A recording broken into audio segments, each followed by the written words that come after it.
This is Pop Bella's Futurist Female Podcast. Let's go.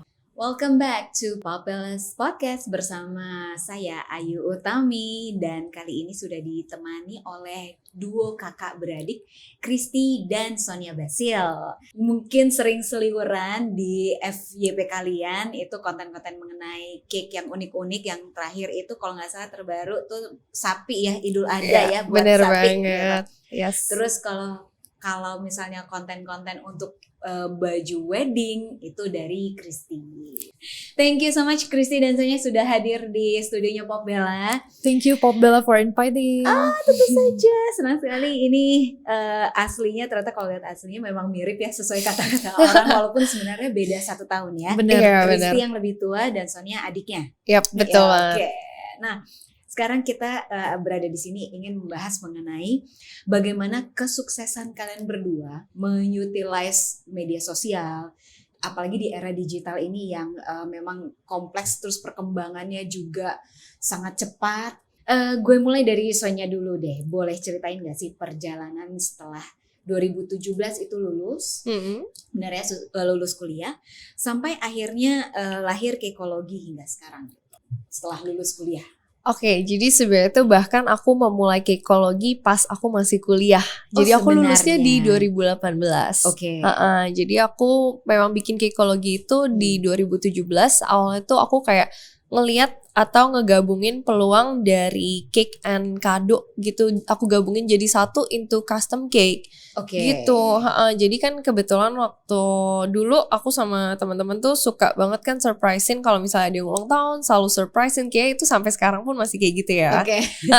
Cuma tuh dulu menurut aku kayak kalau nyari cake kita gampang. Mungkin bisa cari ke mall atau ke toko-toko kue gitu. Kita bisa cari yang ready, tinggal ditulisin namanya gitu. Tapi kalau misalnya kita mau cari birthday gift, apalagi untuk teman dekat sendiri, kita pasti mau mencari sesuatu yang memang dia butuhkan, atau memang dia suka, dia perlu. Nah, menurut aku itu a bit susah ya, a bit ribet gitu. Jadi di sini aku ngeliat peluang di mana aku ngebuat custom cake ini tuh menggabungkan antara cake yang memang selalu ada di setiap event ataupun di birthday, sama gift itu sendiri yang sifatnya personalized atau sesuatu yang menggambarkan si birthday person itu banget gitu. Jadi aku gabungin lebih keduanya. atentif rasanya ya kayak gitu. Jadi nggak tinggal beli di toko yang udah ready gitu ya. Iya, bener-bener menggambarkan si birthday personnya gitu. Oke. Sekarang berarti dari Cakeology itu kamu kembanginnya tuh dari 2017 hingga bisa sampai segede sekarang tuh gimana? Dari 2017, dari dulu awalnya aku kan pertama aktif di Instagram, tapi bisnisnya ya, bukan personal branding. Jadi memang awalnya itu jualan seperti biasa online gitu. Terus habis itu mulai muncul Instagram ads, Facebook ads, aku pakai tuh. Nah, tapi mulai di tahun, aku ingat banget tahun 2020 pas pandemic hits itu aku ngerti sih, maksudnya semua orang ketika dirumahkan mungkin mereka juga jadi bingung nih what to do gitu. Akhirnya mereka mulai mencoba untuk membuat online shop juga, which is itu yang membuat Instagram ads atau Facebook ads itu jadi naik gitu, mahal banget. Nah, terus di situ aku merasa kayak nggak bisa nih bergantung di sini doang. Makanya aku coba masuk atau merambah ke platform-platform lainnya, dan kebetulan waktu itu di 2020 mulai hits nih platform TikTok ini.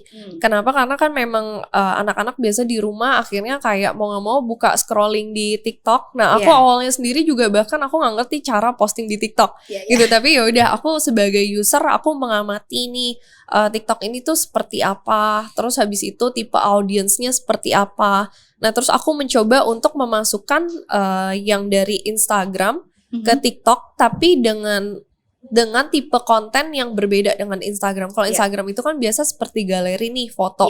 Nah, sedangkan kalau untuk di platform yang lain, of course kita harus menyesuaikan dong. Nah, jadi karena memang ini platform untuk video, jadi aku buat konten-kontennya itu berupa video. Nah, begitu pula akhirnya sampai sekarang aku join di YouTube Shorts juga.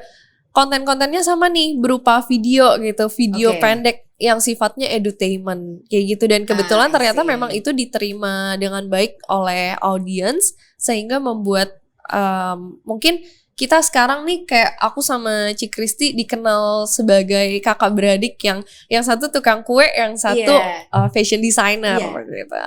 Nah, ini sementara kamu berjalan ya dari pas sebelum kuliah sudah memulai bisnis gitu. Kita masuk ke Kristi deh gitu. Dan memang kan ketika kalian memulai bisnis itu kan memang sudah di era digital juga gitu ya. Sosial media juga udah naik banget gitu. Benar. Nah, kalau Kristi sendiri gitu.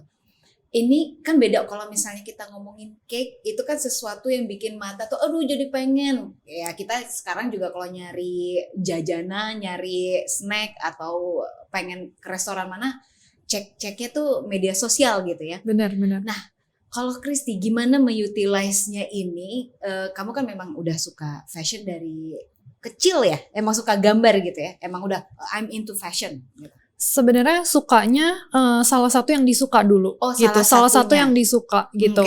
Jadi sebenarnya kalau misalnya ditanya kayak gimana, maksudnya dulu itu udah tahu apa enggak bakal jadi fashion designer, sebenarnya enggak juga gitu. Cuman kayak bahkan aku bisa bilang kayak hampir seluruh pengalaman kita dulu itu 80% yang kita spend benar-benar unrelated banget sama fashion, nggak berhubungan sama sekali gitu. Jadi kayak dari umur 8 tahun kita udah coba kayak jualan-jualan, kayak jajanan ke warung-warung kayak gitu. Terus kayak kita bahkan ganti-ganti banyak banget produk. Jadi nggak cuman kayak jajanan pasar itu, ada juga yang kayak coklat di sekolah, terus kayak tas-tas yang musiman, seasonal, yang apa yang trending. Nah, tapi maksudnya dari situ tuh dengan kita explore banyak banget, kita kan jadi aware tuh apa yang kita mungkin cocok dan yang nggak cocok kan. Jadi akhirnya di situ lebih sadar kayak oh ternyata emang jalannya tuh di fashion gitu. Kayak oh ada skill di sini, ada skill di jahit, di gambar bisa, terus suka sama sesuatu yang kayak berhubungan dengan penampilan dan lain-lain. Nah, akhirnya jadi ketika kayak mulai di fashion itu lebih ready lah gitu.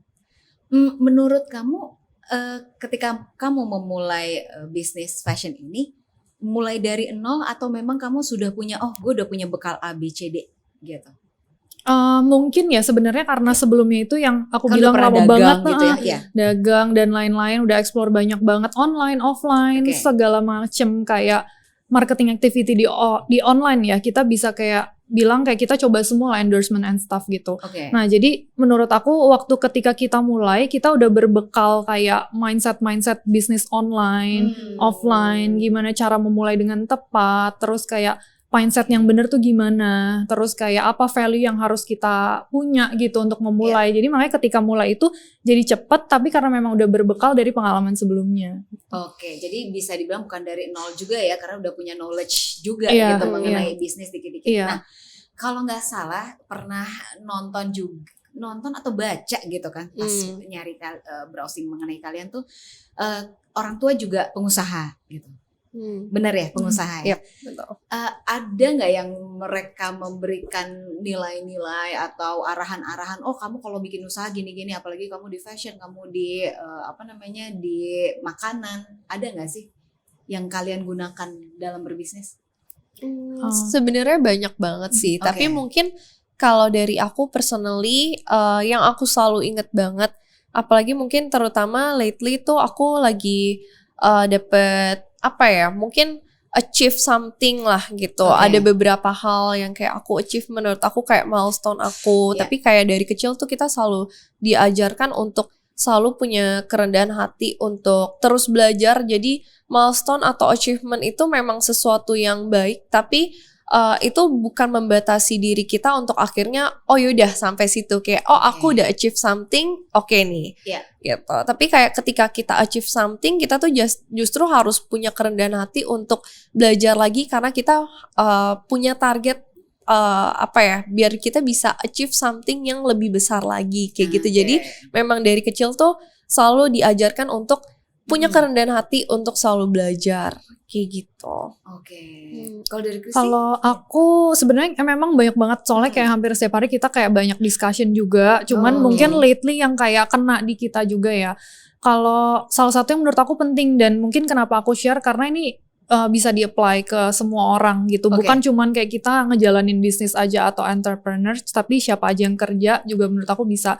Jadi dari awal kita kayak coba-coba explore bisnis dari masih kecil itu, sebenarnya yang ditanamkan itu fokus kita bukan kayak apa yang bakal kita dapat dengan kita dagang. Biasa kan orang tuh fokus, oh dengan jualan pasti profitnya. Terus betul. Apa yang bisa kita terima dari kayak si customer kita kan. Kita punya expectation dari mereka gitu.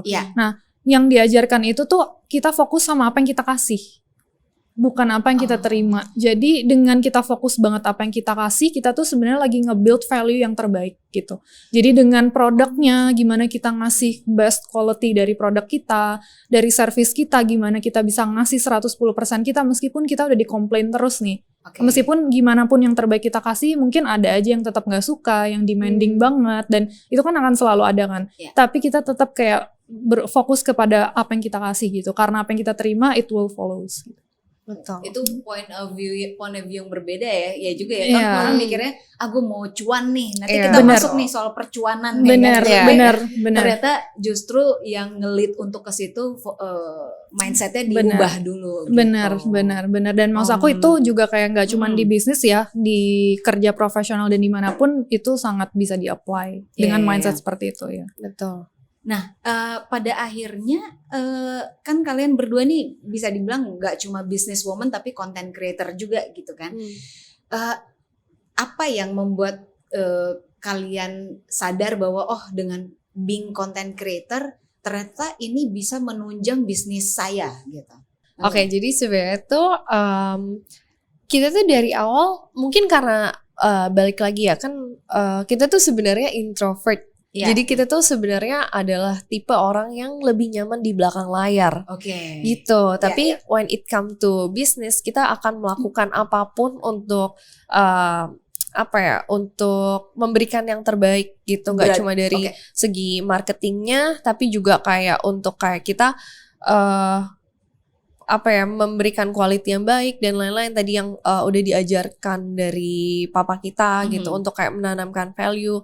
Nah, tapi kayak makanya itu balik lagi ketika it comes to business, akhirnya kita mau nggak mau berusaha untuk keluar dari comfort zone. Nah, yang waktu itu kebetulan ketika pandemic kan mau nggak mau aktif di media sosial lainnya, itu di platform-platform lain, which is kayak kita waktu itu kebetulan ketika sebelum kita masuk ke platform itu kita biasa selalu mempelajari nih tipe kontennya seperti apa, audiensnya seperti apa.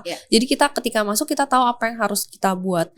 Nah, ketika kita masuk ke konten yang platformnya ini memang khusus untuk video, nah itu aku ngerasa orang itu nggak suka sesuatu yang sifatnya hard selling.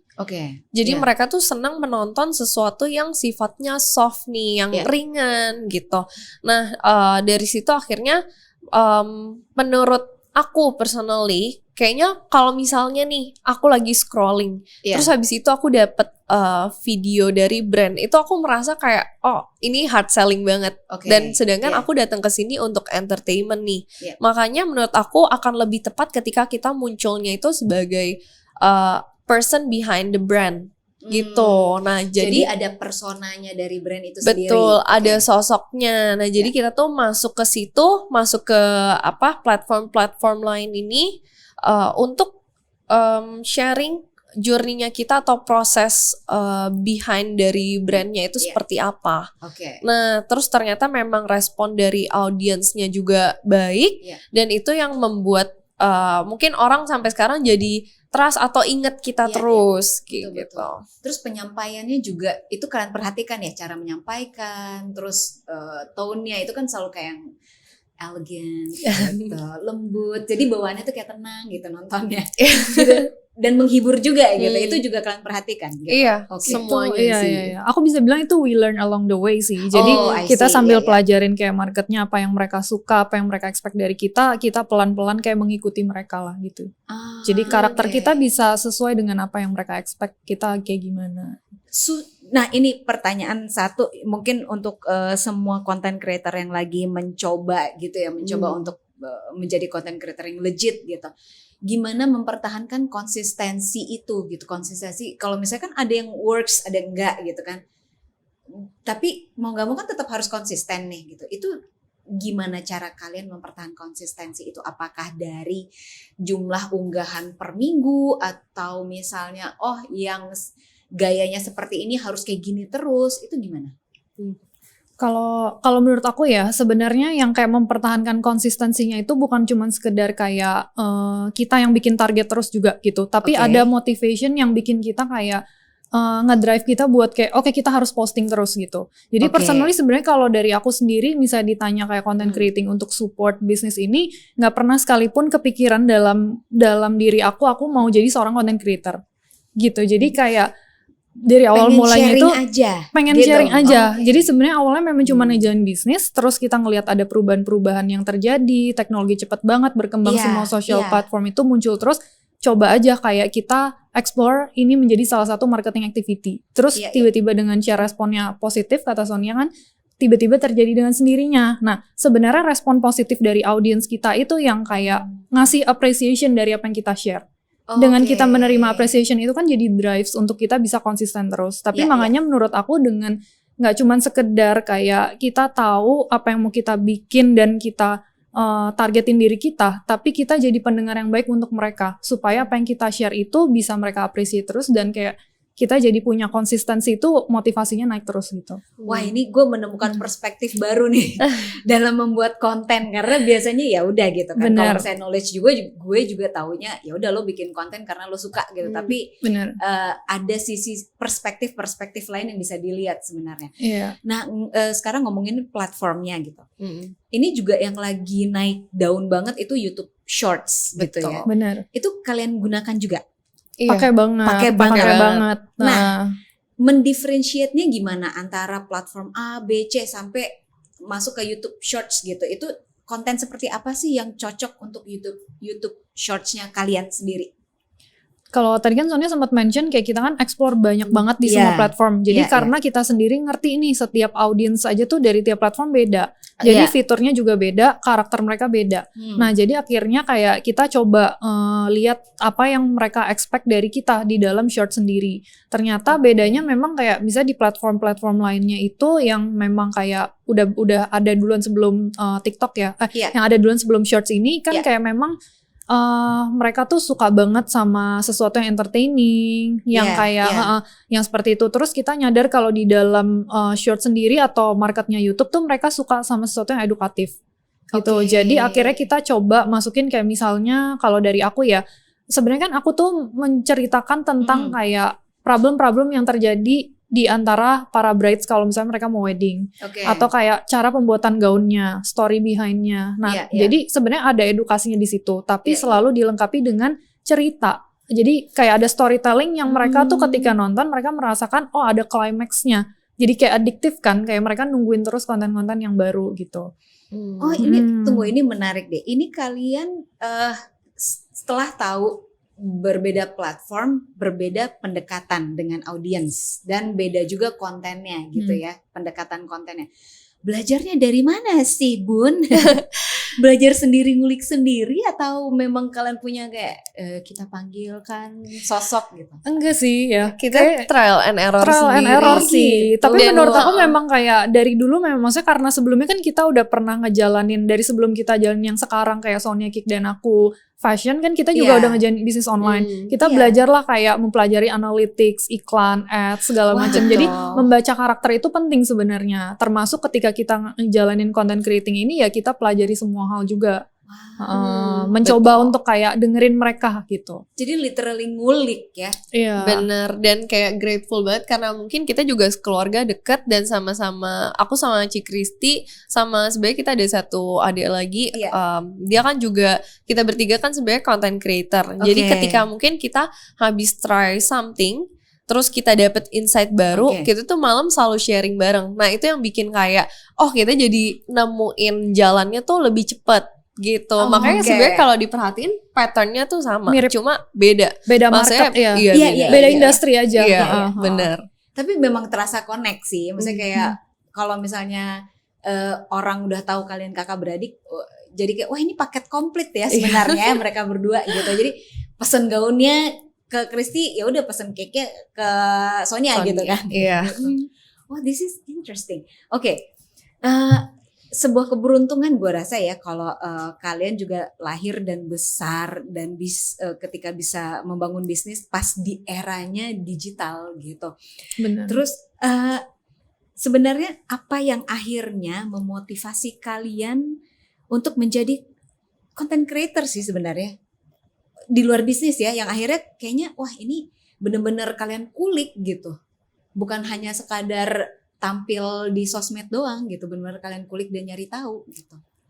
Mungkin kayak kalau yang ngedrive kita paling pertama sebagai content creator itu memang sebenarnya dari bisnis. Tapi ternyata ketika kita menjalankan ini, mungkin karena passionnya kita juga di bisnis, akhirnya ada perubahan dari apa ya sebutnya.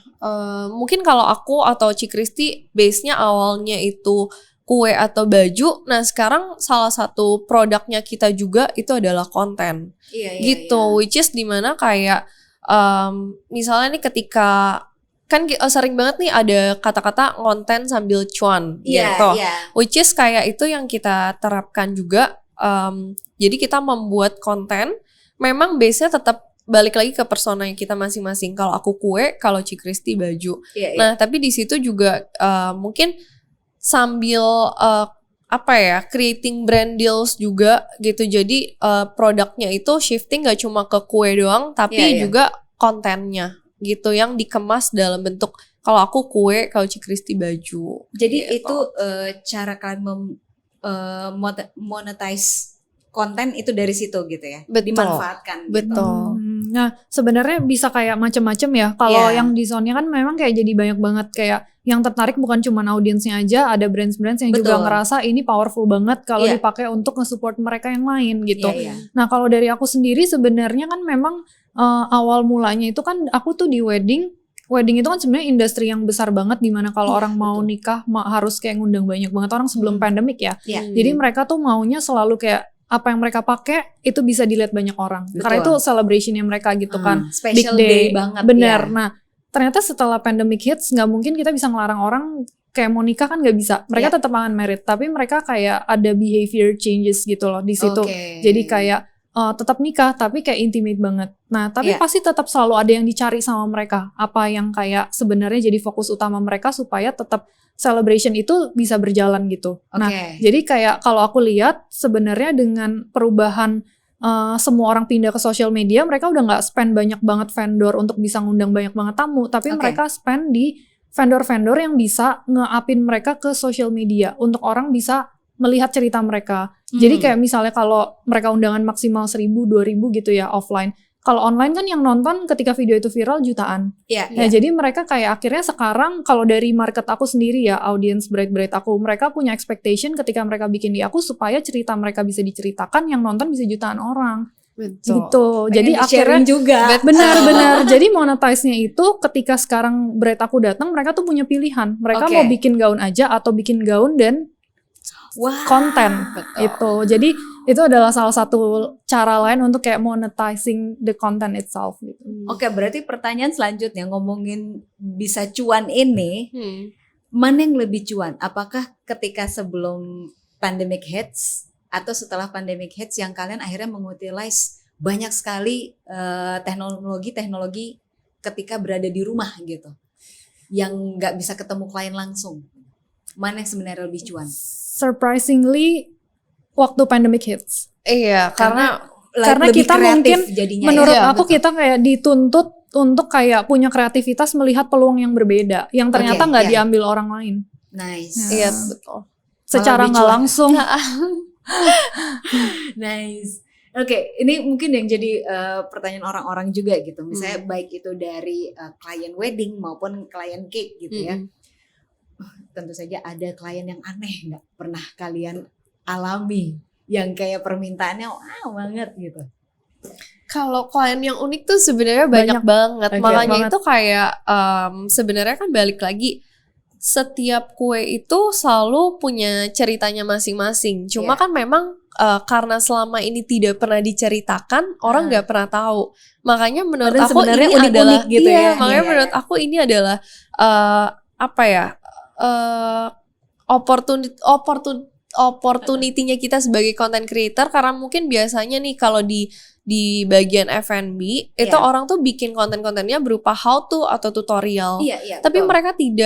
mereka yang misalnya punya bisnis atau mereka bikin kue, mereka tuh kayak tahu padahal di belakang setiap apapun yang mereka bikin itu pasti ada ceritanya dan belum ada yang mengarah ke arah situ. Jadi kayak di situ aku coba nih awalnya kayak memang mungkin ini adalah jenis konten yang baru karena biasanya orang tutorial. Kalau ini adalah proses pembuatan kuenya tapi diselingi oleh cerita-cerita di balik kuenya. Nah itu tuh awalnya tuh mungkin memang orang tuh masih belum familiar banget sama tipe konten seperti ini. Nah tapi kayak makin kesini ternyata itu adalah konten yang ringan sambil mengedukasi juga. Karena di situ tuh aku gak cuma menunjukkan proses pembuatan kuenya, tapi biasa aku selingi edukasi juga, dimana mungkin ketika aku menceritakan sesuatu, aku tuh nggak cuma ceritain semua yang bagus-bagusnya, tapi misalnya aku bikin kue terus habis itu ada gagalnya, itu aku ceritakan juga. Jadi aku pengen orang lain juga ikutan belajar gitu. Jadi kayak orang biar tidak mengulangi kesalahan yang aku lakukan juga gitu. Kayak yang jelly lah itu betul. Yang terus pakai apa gitu terus ternyata warna jadi kuning gitu. Betul. Itu juga kayak dress itu gue juga mungkin bikin orang jadi ternyata bisa juga ya bikin wedding dress tapi slitnya sampai atas. Iya benar. Yang transparan ternyata ternyata seksi tapi seksinya enggak cipo gitu loh. Mahal gitu ya. Benar, itu nice. Oke. Last one nih, dengan kesuksesan kalian sebagai businesswoman dan content creator gitu, ada pesan apa yang paling penting bisa kalian berikan kepada content creator muda atau yang baru pengen menjadi content creator? Kira-kira apa? Kalau dari aku sebenarnya pesan sukses gitu. Pesan sukses ya. Sebenarnya menurut aku semua itu dimulai dari hal yang sederhana banget. Cuman kita tuh kadang kayak nggak aware gitu. Jadi kalau aku ngerasa dari awal aku kayak sekarang sampai nemuin semua opportunity yang ada gitu. Sebenarnya kan yang paling penting itu gimana cara kita bisa kreatif. Kreatif tuh bukan kayak arts ya, tapi kayak cuma bukan sekedar arts aja, tapi kayak kreatif untuk bisa melihat peluang yang nggak dilihat orang lain. Atau bahkan kalau peluang itu nggak ada, kita yang menciptakan peluang. Tapi gimana caranya itu sebenarnya menurut aku kuncinya kita jadi pendengar yang baik.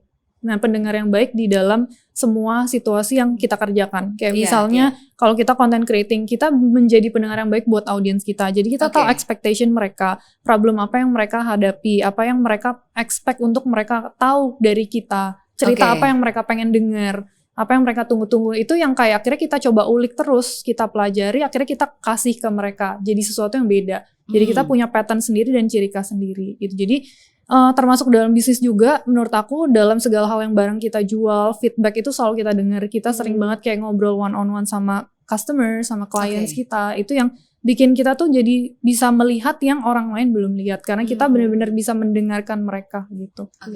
Betul. Kalau dari kamu? Sama. Jadi menurut aku kuncinya itu adalah menjadi pendengar yang baik gitu. Jadi kita tuh ketika it comes to content creating, kita tuh bukan cuma sekedar buat konten yang kita pengen orang lain nonton atau denger, tapi kita memang membuat sesuatu itu karena memang ini tuh orang lain tuh juga pengen tahu atau ini tuh berguna juga buat orang lain gitu. Makanya itu kalau dari aku mungkin kayak biasanya kan ada kolom komentar tuh.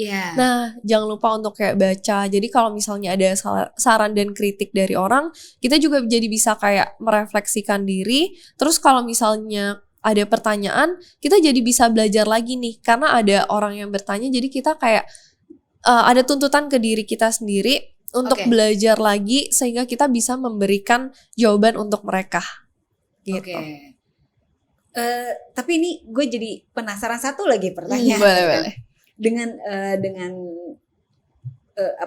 masukan tadi, dengan kesuksesannya kalian gitu, pasti pernah terbentur dengan followers atau orang-orang yang haters, mungkin orang-orang yang gak suka mengkritik gitu. Bagaimana cara kalian menyaring bahasa atau menyaring konten agar tidak menyinggung orang lain, satu, sama yang satu lagi dalam menghadapi si haters ini? pasti ada dong gitu kan. Tidak semuanya kayak berbunga-bunga, rainbows and butterflies gitu kan, nggak mungkin ya. Benar. Sebenarnya menurut aku kayak munculnya hate comment itu atau kayak adanya haters ini tuh balik lagi ke kitanya sendiri yang bikin konten, karena mereka kan pasti ke-trigger dari apa yang kita share kan. Jadi kita yang sebenarnya benar-benar harus memfilter gimana caranya supaya nggak muncul hujatan-hujatan ini. Nah kalau aku bener-bener kayak berusaha, maksudnya ini salah satu tips dari aku ya. Kita kayak nggak boleh sampai kayak membuat kita nggak boleh kayak menyalahkan pihak manapun di dalam ceritanya gitu. Jadi kita memang munculin ada problem di situ, problemnya, tapi bukan kayak kesalahan dari si kliennya atau apa kan. Kalau kan pasti mereka yang kena, atau di kita kan pasti ngejatuhin brand image kita kan. Jadi kita kayak berusaha, itu yang tricky sih sebenarnya, gimana caranya kita berusaha untuk memunculkan problem itu tapi dari situasi yang tidak terduga. Dan itu dituntut harus beda terus setiap saat, karena kalau nggak mereka ngerasa bosen banget ceritanya udah ulang-ulang itu terus terus betul. Gitu. Jadi kalau misalkan kayak biasa munculnya hate comment itu bukan karena apa ya, karena maksudnya kan kita tuh udah bikin cerita, udah dikemas sedemikian rupa, jadi kayak hate comment itu nggak muncul ke kita atau nyerang klien, tapi kadang-kadang yang masih muncul itu kalau di aku karena mereka punya beda pendapat sama ceritanya. Jadi yang muncul itu mereka kayak berantem antara para audiensnya sendiri di dalam komen. Itu yang terjadi gitu. Kayak misalnya aku pernah bikin tentang wedding 3 agama. Itu kan sesuatu yang kayak sebenarnya agak sensitif juga. Betul. Karena kayak kepercayaan, kepercayaan tiap orang kayak beda-beda kan. Itu nggak menghujat kayak dia, nggak menghujat kayak mereka atau ke akunya, karena kan cuman kayak mewujudkan apa yang diinginkan oleh bride-nya kan, dan bride-nya cuman menjalankan adatnya ada gitu. Tapi di situ muncullah kayak berantem antar mereka sendiri gitu. Jadi sebenarnya menurut aku kalau kayak gitu lo diemin aja atau Nah, sebenarnya menurut aku dengan keadaan yang selama dia tidak menghujat kayak ke aku atau sisi kliennya, itu sebenarnya setengahnya sesuatu yang oke juga, karena kita secara nggak langsung bikin engagement di dalam situ kan. Itu kan sebenarnya mereka cuman sama aja jadi kayak tempat comment section kita tuh jadi forum untuk mereka berpendapat sebenarnya. Bukan kayak bukan untuk kayak menghujat ke kitanya. Jadi sebenarnya balik lagi nanti ke bagaimana kita bisa kayak mengemas kontennya itu jangan sampai menyalahkan pihak manapun sih. Dan jangan mudah terpancing kali ya. Betul. Jadi maksudnya sebagai pemilik, kalian juga sebagai brand image-nya itu sendiri juga tahu mana yang harus bisa dikomen dan tidak perlu dikomentar. Sama mungkin pemilihan kata itu kayak di dalam tiap konten kalau misalnya diperhatiin kita nggak pernah pakai kata-kata negatif. Meskipun menjelaskan suatu kondisi yang memang buruk banget, tapi kita nggak pernah pakai kata-kata negatif gitu. Aktif dan positif pokoknya. Wah, itu sebenarnya cara yang tidak mudah, tapi seperti yang kalian tadi bilang gitu, memang konsistensi itu juga perlu waktu dan perlu digali terus belajar terus. Yang penting mau belajar terus. Mau belajar terus.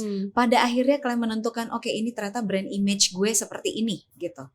Yang mendifferentiate antara brand image dengan sisi bisnis itu gimana? Brand image dengan sisi bisnis. Personanya begini gitu. Itu gimana? Kadang kan ada gitu orang yang nggak tahan aja pengen sharing setiap hari gitu kan. Dari pagi minum kopinya apa gitu, udah nyampe rumah mana misalnya gitu. Cara yang kita share patternnya. Patternnya tuh kayak gimana, akhirnya image gue akan seperti ini lainnya, jadi nggak berantakan, nggak yang pagi nonton Korea terus siangnya ternyata lagi dengerin churches gitu kan. Jadi gimana tuh menjaga itunya? Sebenarnya menurut aku kita kayak nemuin patternnya tadi itu sebenarnya sambil jalan, sambil belajar, dengan kita mendengarkan apa yang mereka expect. Kembali lagi ke sana. Sebenarnya awalnya kalau aku sendiri cuman share tentang proses pembuatan gaun. Ternyata that's it, itu doang. Tapi ternyata lihat-lihat mereka lebih suka yang entertaining. Jadi aku akhirnya munculin beberapa problem-problem yang terjadi di dalam kliennya itu sendiri. Terus sekarang kalau ditanya patternnya apa, patternnya kita berdua itu sama. Kita cuman jembatan yang menceritakan cerita brand kita. Jadi fokusnya bukan kita, fokusnya itu sebenarnya adalah orang lain di situ. Betul. Jadi kalau bisa disimpulkan nih pada akhirnya kesuksesan itu berasal dari, selain konsistensi itu adalah lo juga bisa ngerem untuk tahu apa yang diinginkan followers gue, apa yang diinginkan audience adalah A, dan gue akan stick di situ tanpa gue neko-neko kemana-mana gitu ya. Intinya itu benar. ya, being konsisten di situ dulu aja gitu ya. Betul. Nah, tidak mudah pemirsa. Nah, makanya jadi Tapi that's a sebenarnya good tips. karakternya itu tuh tidak bisa selamanya sama menurut aku. Dia akan Change. akan keep evolving terus berdasarkan dengan perkembangan zaman. Karena ekspektasi audiens kita juga akan berubah terus. Tapi kita sebenarnya konsisten untuk dengerin mereka. Iya. Karena bisa aja pendewasaan si brand itu juga akan tentu naik. ada gitu kan. Iya, kemajuannya bener. gitu, evolvingnya itu of course. Iya. Wah, ini menarik sekali. Sebuah perspektif baru juga, misalnya pembelajaran buat gue juga gitu kan, dan buat siapapun yang sedang mendengarkan podcast ini. Thank you so much Sonia dan Christy, thank you so much buat thank waktunya. you so much Pop Bella. Ini benar-benar mencerahkan dari sisi content creator, gimana bisa dari sebuah apa ya bilangnya, hobi, dari kesukaan kemudian berkembang menjadi bisnis, dari bisnis menjadi gak cuma being content creator tapi juga menjadi cuan. Yang penting at the end of the day cuan. Aku suka cuan. Semua suka cuan. Thank you so much for coming. Mungkin kapan-kapan kita berjumpa lagi. Thank you so much for having us. Thank you for